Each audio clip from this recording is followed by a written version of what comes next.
Well, folks, once again, it's Captain Boat Builder, back with you here in the basement boatyard. Today, it's episode number 15. We're just going to call this Launching and Sailing. This is the last episode. The boat is out of the basement. It's up at the lake. I've been sailing it several times, enjoying it. So you'll see once again how we get the boat and the trailer out of the basement, up to the lake, and some nice video of the boat itself. I found that it has exceeded all of my expectations in terms of the way it sails. I'd like to personally thank Russell Brown for designing such a beautiful boat. I just can't tell you how well it sails. It's a tiny boat, but it sails beautifully. So again, episode 15, Launching and Sailing. All right, folks, well, we're down here in the basement. This is moving day. I'm going to introduce the moving crew.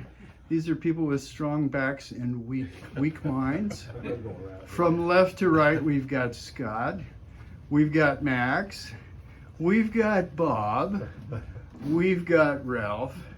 We've got Bob number 2. And yours truly, who may not do any work at all.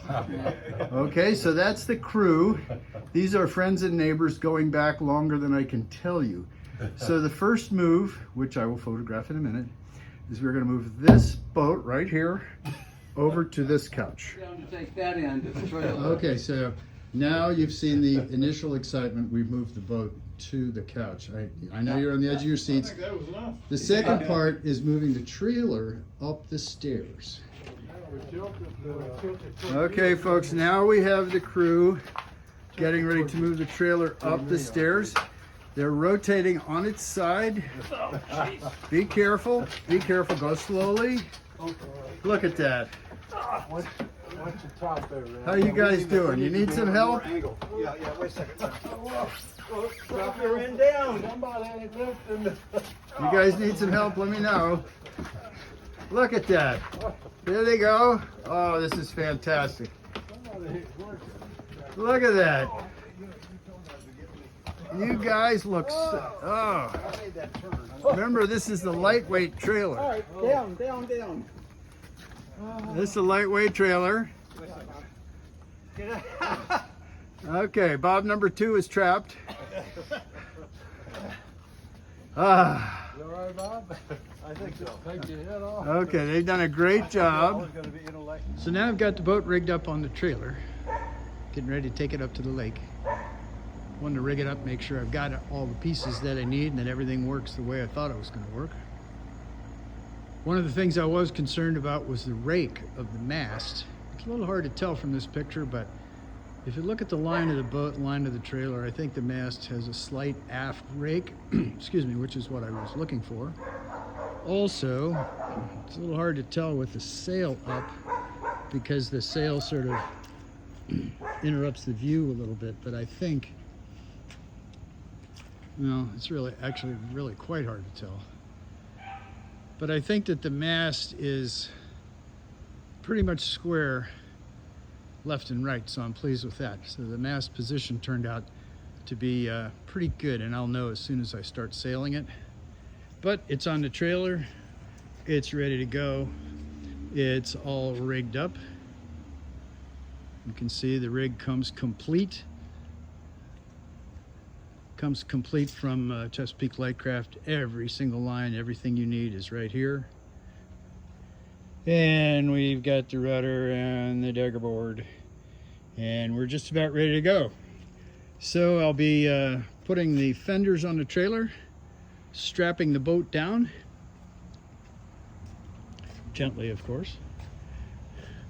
Then I'll be headed up to the lake for some sailing today. Looks like maybe we're gonna get 7 or 8 knots, should be just fine. I don't have a chase boat to photograph me, but I will get that, and pretty soon I'll have some shots for you of the boat actually underway. But the boat's finished and I'm headed to the lake. I made this support bracket out of PVC pipe, and this is what keeps the cover supported, and also because of the angle I get really good drainage.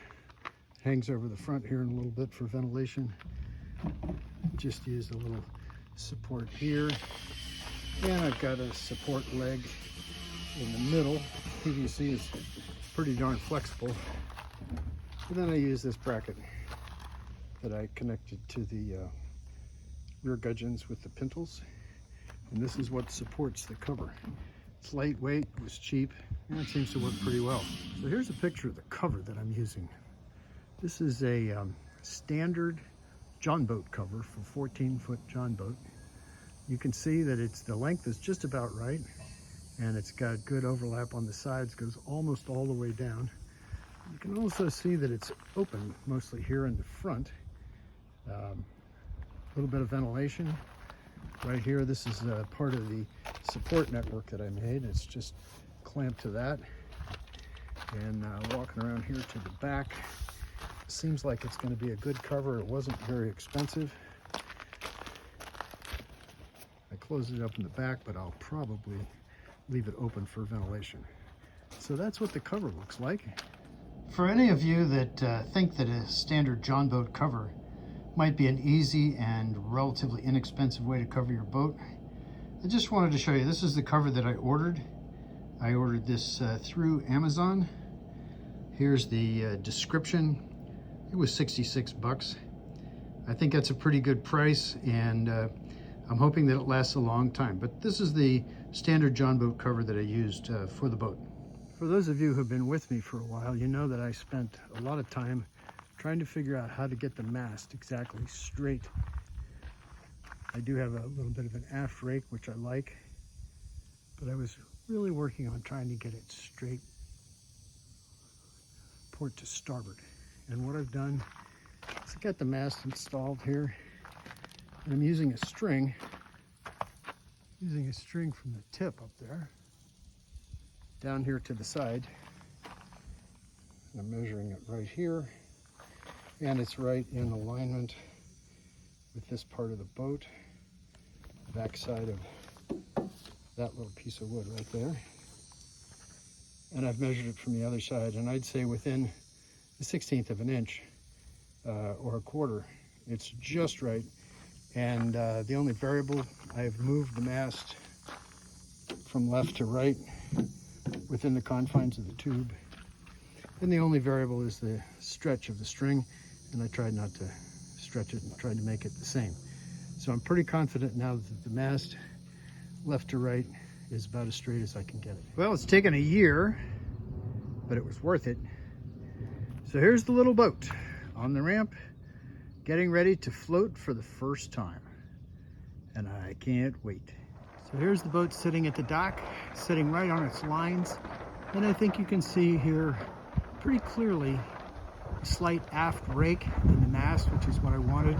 The boat has a slight, and I mean slight, weather helm on both tacks, which is pretty much what you want in a dinghy. Here's a nice shot of the boat, again, just tied at the dock, sitting on its lines. Good shot of the rudder and the rig. Very nice, very nice. Also, as I move over here, you can see exactly where the boat sits and where the strakes touch the water. You can see that the second strake or plank down from the gunnel is just touching the water. Then the bow is up and the stern is. Just another couple of little things I'd like to point out. I don't know whether you can see it in this picture, but I do have a small piece of shock cord that runs from the tiller down to the floor. That helps keep the tiller centered if you capsize. And if you look on the sides up near the gunnels, you will see two bolster looking things. These are from the company called SeaDek. And these were actually designed to be used on center console fishing boats near the rail, so you'd have something to put your knees into while you were fighting the fish. But I find that they're very comfortable as a backrest, and also it increases the top of the gunnel so that when you're relaxing and you've got your legs on the opposite side up on the gunnel, it's much more comfortable, and they are beveled, as you can see. Also, I've got 3 pieces of non-skid, also SeaDek material, but these are custom made by Chesapeake Lightcraft. They're laser cut for the individual panels in the boat. This is just 3 of them. There are more. You can either buy the whole package or you can buy them individually, and they're adhesive backed. They go down, and I think they're going to stay down for a long time. But that also helps with slipping around in the cockpit when it's wet. Well, here we are sailing along out of the cove at the sailing club. And you can tell that we're not going very fast and there's not much wind. I'm getting used to the balance of the boat, but it's quite comfortable, and just kind of ghosting along here, waiting for more wind. And it's starting to pick up just a little bit, but still pretty light here. Pretty light. You can see I'm having a little trouble balancing the boat, steering and holding the camera at the same time. But anyhow, it seems like the boat is performing exactly the way I expected it would. It's very light on the touch and close to the water. You're sitting close to the water, so you think you're going faster than you are. So I think it's going to be a great boat. More later. Now I'm getting a little more breeze. You can hear the water lapping on the boat. That's one of the nice things about this boat, is the sound it makes. It makes a great sound. You can see that it's most of the time I just let go of the tiller, so it seems to be well balanced. And the rig looks just fine. I'd like to have it a little bit bigger, but we'll see. I guess that's better when the wind picks up.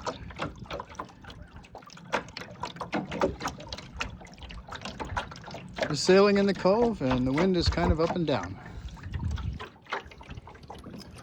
As you'll be able to tell, I'm having a little bit of trouble taking the video and sailing the boat at the same time.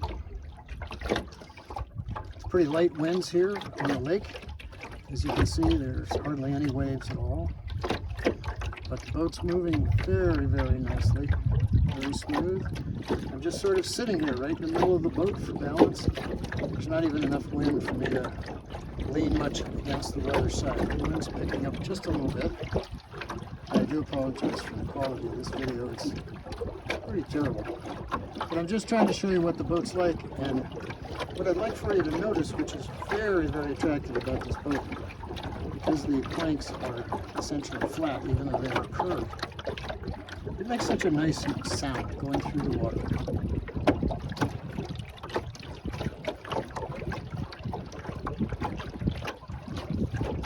It's very peaceful. And as I look aft, I guess it's to be expected in a boat this size. If you look carefully, you can see there's no wake at all. So the boat is going through the water very, very smoothly. Also, you may be able to see that since I've extended the tiller quite a bit, my hand falls just about the right place. If anything, I think, looking back, I might have made the tiller just a little bit longer, because I do like to sit in the middle of the boat, right up against the bulkhead here, and right up against the deck of the trunk. Again, looking forward, and a really, really nice sail. See the wind's blowing about 5, maybe 6 occasionally. Just a beautiful afternoon. I won't be able to get any pictures from a chase boat for a while. I'm having a little trouble hooking up with my friends to get some chase boat shots, but I'm sure you've seen enough of those. There are many, many videos out there. But it's just a delightful day, and the rig is looking really nice. The boat's nice and smooth. Seems to be just about perfectly balanced. Hope you enjoy. Well, folks, now that my third boat is finished, and I'm looking forward to another gloomy, rainy, and cold winter here in the southeast, I've decided on the project to get me through the winter. Sitting here on the pool table is the Viola 14. Those of you who've been with me in the past will recognize this boat. This is probably my favorite build. It's the one I enjoyed the most. It also took up the most time. But what I found was that the boat is entirely too narrow for me to sail. I just don't seem to have enough balance. So as I look forward to the winter and the need for a project, I've decided that I'm going to work on the Viola 14. I'm going to modify it so that I won't have this balance problem and I'll be able to enjoy it and sail it on the lake. So from Chesapeake Lightcraft, I'm ordering one of their kits that will effectively turn the Viola 14 into a trimaran. These are pictures of some of the boats that have been modified with their so-called sailing rig. What it is it's two amas. Those are the little side floats, if you want to call them that, and two akas. Those are the long crossbars that hold them together. And so what you get is you get a very stable boat, a trimaran. And that's what's going to happen to the Viola 14. I'll be doing this modification over the winter. So if you have any interest, stay with me. I'll probably be starting in about a month. It's not a huge project, but it's going to be a very interesting project. So once again, thanks for watching, and I hope that you are enjoying the show.